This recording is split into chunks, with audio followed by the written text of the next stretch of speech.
중국 경제가 벼랑 끝에 서 있으며 상상을 초월할 정도의 대대적인 부양책을 내놓지 않으면 절벽에서 떨어질 수 있다. 이런 경고가 중국 내에서 나왔습니다. 특히 이런 암울한 상황 속에서 중국 정부가 대책이랍시고 내놓는 정책들을 보면 도대체 이해가 가지 않는다는 강한 비판도 흘러나오고 있습니다. Y타임스가 이 문제를 추적해 봤습니다. 지금 시작합니다.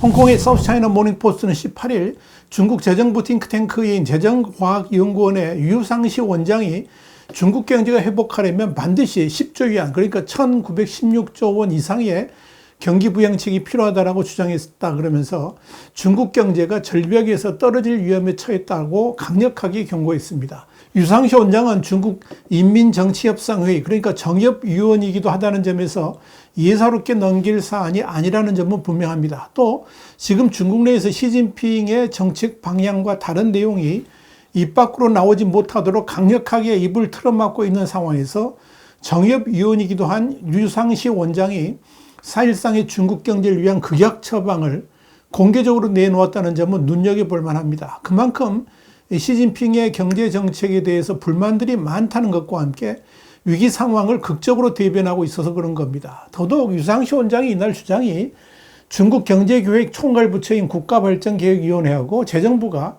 지난 8일과 10일 연이어 경기 부양책을 내놓을 것이라고 밝힌 가운데 나온 것이어서 주목됩니다.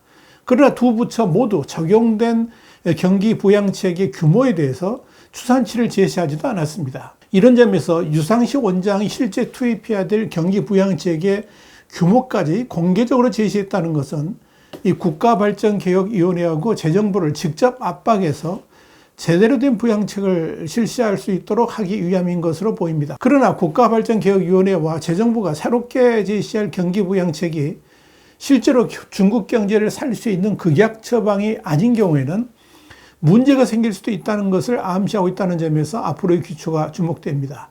유상시 원장은 특히 현재로서는 중국 내 수요를 촉진하기 위한 비상조치가 필요하다 그러면서 10조 위안 경기 부양책이 실현되려면 몇 년이 걸릴 수도 있다라고 역설을 했습니다. 이는 중국 경제를 회복하려는 부양책이 단기 대응이 아니라 장기적 관점에서 길게 보고 근본적인 대책을 세워야 함을 강조하고 있다고 볼 수 있을 겁니다. 이 원장 그러면서 중국 당국이 그런 부채 증가를 우려한 신중한 정책을 펴왔지만 이젠 국내 수요 확대에 주의를 기울이면서 부채를 늘리려는 신호가 나타나고 있다고 진단했습니다. 이러한 유 원장의 코멘트는 사실 최근 몇 년 새 부채와 적자 증가를 우려한 재정 억제 정책을 펴왔던 중국 지도부가 안팎의 여건 악화로 장기적인 이 경기 침체에 처한 가운데 경기 부양에 초점을 맞춘 적자 재정 정책으로 방향 전환을 하고 있다는 걸 짚었다는 점에서 주목됩니다.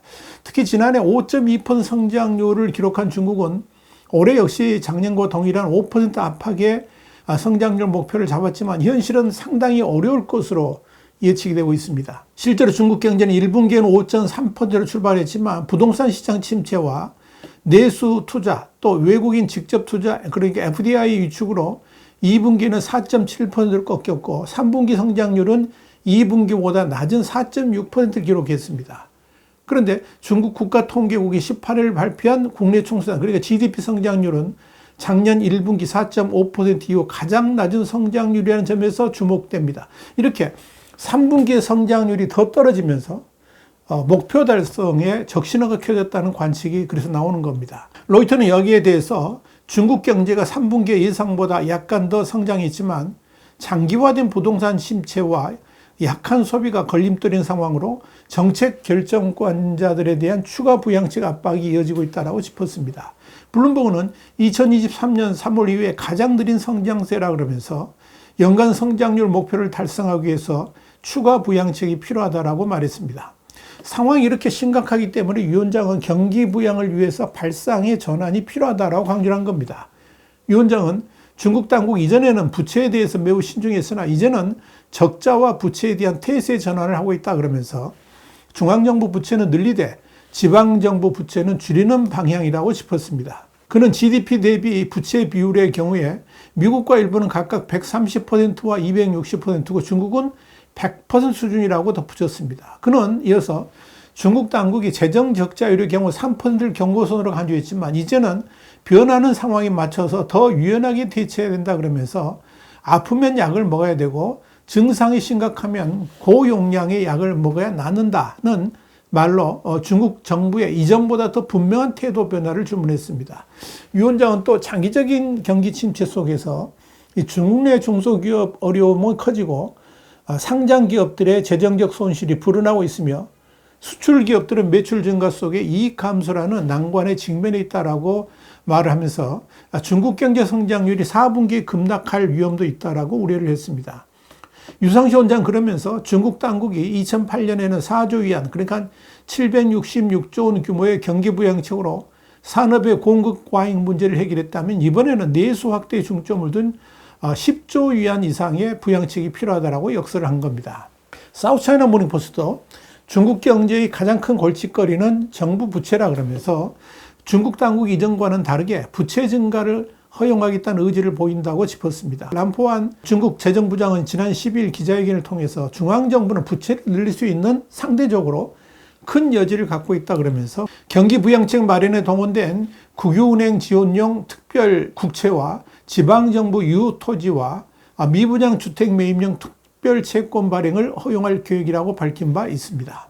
이런 이 정부 부채의 확대에 대해서 또 다른 시각도 존재합니다. 중국 당국은 GDP 대비 100% 수준이라고 밝혔지만 그 부채는 어디까지나 공시적인 수치라는 점을 잊어서는 안 됩니다. 기본적으로 지방정부의 부채가 과연 얼마나 되는지는 지방정부조차도 잘 모릅니다.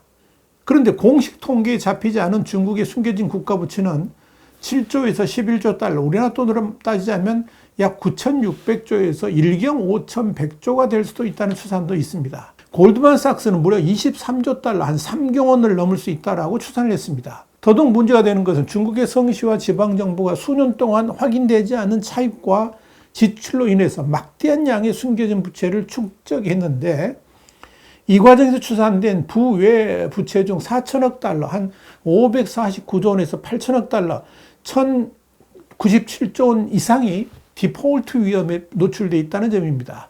부외 부채는 대차, 대조표 등 이 공식 데이터에는 잡히지 않는 부채를 말합니다. 여기는 도로, 교량을 포함한 기반시설을 건설하거나 기타 지출 자금을 조달하기 위해서 돈을 빌린 수천 개의 자금 조달용 특수법인 LGFV가 발행한 회사채도 포함이 됩니다. 문제는 이런 지방정부의 부채를 계속 덮어두면서 경기부양책을 쓸 수는 없다는 겁니다. 당장 지방정부의 디폴트가 염려되는 상황에서 아무리 중앙정부가 경기부양책을 쓴들 제대로 먹힐 리가 없기 때문이죠. 사실 중국 정부도 이런 위험을 어느 정도는 감지하고 있습니다. 중국 중앙정부는 지난해 11월 초에 지방정부의 숨겨진 부채 위험을 예방하고 해결하는 것이 매우 중요하다고 본다라고 밝힌 바 있습니다. 그렇다고 지방정부들이 숨겨진 부채 규모를 제대로 공개할 리가 없습니다. 자신들의 목숨이 걸려있기 때문입니다. 일단 중국 중앙정부가 추산하는 지난해 10월 말 현재 지방정부의 공식 부채는 40조 1,011억 위안, 그러니까 7,727조 원으로 집계됐습니다. 이는 월스트리트 저널이 추산하는 금액의 50에서 80% 수준에 불과합니다. 이런 점을 감안해 봤을 때 만약 중국 정부의 수뇌부가 중국이 안고 있는 숨겨진 부채의 규모를 진짜로 알고 있다면 이 유상시 원장이 주장하는 대로 최대 규모의 경기부양책을 쓸 수는 없을 겁니다. 만약 그렇게 했다가는 진짜로 국가부도로 이어질 수도 있기 때문에 그렇겠죠. 이것이 중국이 안고 있는 딜레마입니다. 이런 상황에서 미국의 소리는 현지 시간으로 18일 중국 공산당 당국이 경제 성장을 촉진하기 위해 내놓은 정책은 전형적인 경제 광기라는 지적이 나온다라고 보도해서 눈길을 끌었습니다. VOA는 이어서 민의 국문으로 불리는 국가발전개혁위원회와 재정부 수장들이 이례적으로 기자회견을 열어서 중국 주식시장과 경제 전망에 대한 투자자와 중국인의 신뢰를 높이려 했지만 이후 중국 주식시장의 부침은 이런 의견이 효과가 없다는 것을 보여주는 것 같다 그러면서 지난 수십 년 동안 중국 당국은 경제 성장을 촉진하기 위해 수출 확대 정책을 반복적으로 채택해 왔지만 이제 이러한 정책의 실행이 어려움에 직면하고 있음이 분명해졌다라고 평가를 했습니다. VOA는 이어서 대무역 확대를 통해서 경제 성장의 길을 열려는 중국 당국의 시도가 난관에 부딪히고 있다는 징후가 여러 방면에서 나타나고 있다 그러면서 경제를 되살리기 위한 바주카포식 부양책이 아니라 중국의 문제를 근본적으로 해결하는 구조적 해결책이 필요하다고 주장을 했습니다. 이와 관련해서 옥스퍼드 대학교의 학자이자 오랫동안 중국의 경제와 정치를 연구해온 위험신호 시진핑의 중국은 왜 위험에 처했는가의 저자인 조지 매그너스는 10월 13일 가디언에 중국의 지도자들은 아인슈타인의 과학에 대한 정의, 즉 같은 일을 반복해서 하면서도 다른 결과를 기대하는 그런 과학계를 불러일으킨 것 같다라고 지적을 했습니다. 지난 16년 동안 경제성장 둔화에 놀란 중국은 경제진흥을 목표로 1년의 경기부양책을 채택했습니다. 2008년, 15년, 21년에도 이런 조치를 취했지만 효과가 별로 없었고 최근 발표된 이 바주카포식 조치도 효과가 없을 것이라는 게 그의 주장입니다. 그렇다면 왜 그렇게 계속 실패만 하는 것일까요? 이유는 간단합니다.